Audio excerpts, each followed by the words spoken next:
Dalilai guda uku da suke sa gaba ya ƙanƙance, ko ka taso kana ƙarami ka ga shi a haka, ko kuma daga baya ka ga shi a haka, ko kuma bayan ka yi aure ka kasa yin komai.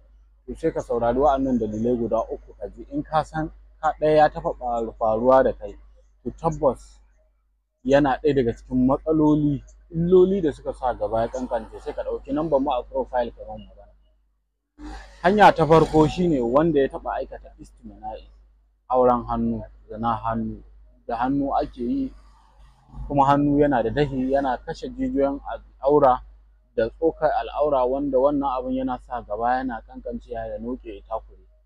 Yana ɗaya daga cikin illolin da suke kawo gaba yana ƙanƙancewa. Akwai hanya ta biyu, ita ce wanda ya taɓa yin wankan rafi ko kogi ko kududdufi ko dam, zai kamu da fitsarin jini lokacin yarinta ko kuma bayan an girma. To duk wannan ma yana kawo matsala ta ƙanƙancewar gaba da noƙewar gaba da takurewar gaba, kuma in ya je ga iyali ma yana iya kasa yin komai. Sannan cases na uku shine wanda yake kamuwa da matsala ta ciwon sanyi bayan ya girma, ta hanyar amfani da banɗaki ne, public banɗaki inda mutane da yawa suke, ko banɗaki na masallaci, ko kuma yanki na kudu ko Abuja ko abin da ya can gabas har Legas har ina ne, duk ana kamuwa da wannan illoli na ciwon sanyi, wanda shi ma ana fitar da mutum yana fitar da farin ruwa ga gaban shi,